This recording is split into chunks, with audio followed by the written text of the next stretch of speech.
Gradient descent is an optimization algorithm that is used by other machine learning algorithms to find their optimal parameters. For example, algorithms like linear regression, logistic regression, and neural networks use gradient descent in the backend to find their respective parameters. In case of linear and logistic regression, we call the parameters as coefficients, whereas in neural networks, we call them as weights. Let's take the case of linear regression. We have seen that in linear regression, we are trying to find a continuous y variable as a function of all the other x variables as an input. So we have the alpha, which is the intercept, and we have the respective coefficients of each of the x's. In linear regression, our objective is to find the alpha and the betas, correct? If you take these terms alone, excluding the error, this is the predicted value of our y variable. The role that gradient descent plays here is it finds the optimal values of the alpha, beta 1, beta 2, and how many ever betas are present. It finds their optimal value to make the y hat as close to the y. That is the objective. Now, imagine if we were to do it on our own. Suppose if you are to determine what is going to be the optimal alpha and beta value, how would you naturally do it? What is the worst or the naive way of finding the alpha and the betas? A very crude way is to try out all possible values of the alpha and the beta parameters. For all possible values, we will predict the corresponding y hat values. Y hat is the predicted value. That is one approach. Second approach is a smarter approach, that is the gradient descent we will discuss now. Besides these, there are other approaches as well. But gradient descent is an algorithm that can be generalized to many other algorithms as well. Now let's understand the problem with the first approach. Imagine you have a simple equation. Your y hat value is nothing but alpha plus just one beta we will have and x1 plus error. The error term will not be there. So this is just the predicted value. Now suppose alpha has say 10,000 possible values. Likewise beta 1 also has 10,000 possible values. And if you want to try out all combinations of alpha and beta, you have 10,000 multiplied by 10,000 possible combinations. If you have to add just one more beta, if you have beta 2 in the term, you have one another set of 10,000. Likewise, as you increase more variables, the number of possible combinations that you have to try out increases exponentially, and that is not possible to scale also.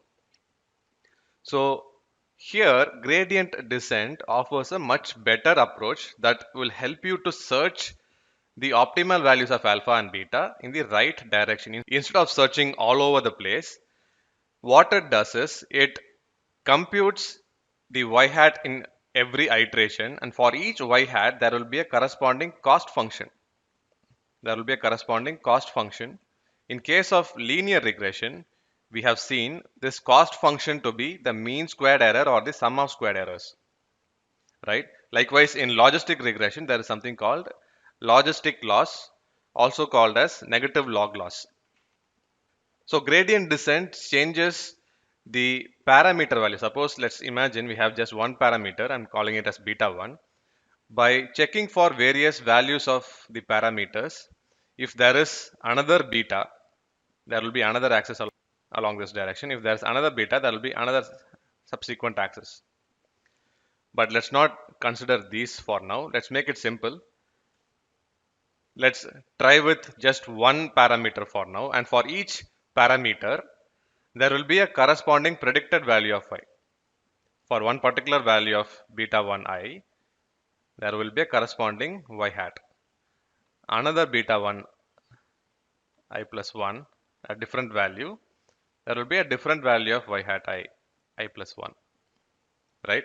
So this y, for each value of y hat, we know the actual value of y correspondingly, right? We compare the actual value of y with the corresponding predicted value, and there will be a corresponding cost function we can compute. In case of linear regression, we saw that mean squared error is the cost function. So you can compute the mean squared error using y hat and y.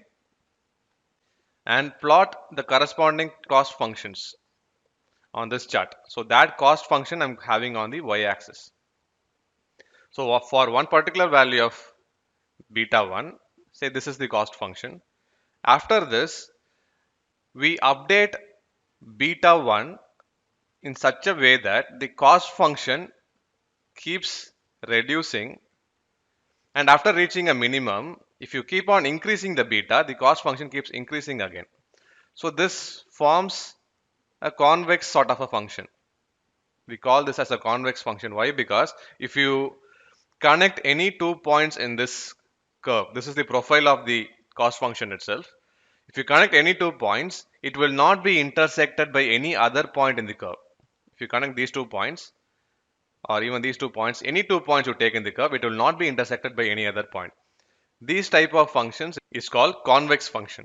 And most cost functions you will encounter in machine learning algorithms, most of them are convex functions.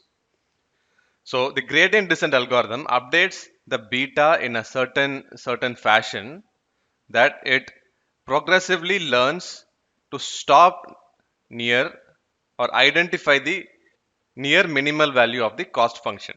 That's what gradient descent algorithms helps us.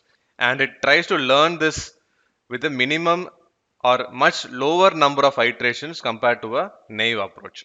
That's what gradient descent helps us. In fact, how fast the gradient descent function learns is dependent on the user. There's a particular parameter called the learning rate.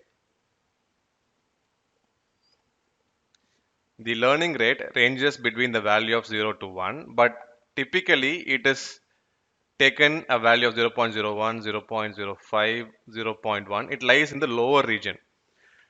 By adjusting this learning rate, you can control how fast the gradient descent algorithm learns. A higher value of learning rate, that is towards 0.05 or even 0.1, it makes larger leaps, right? But if the learning rate is too high, it can jump past the minima value and go to the other side of the equation. So you need to control how big or how good the learning rate is.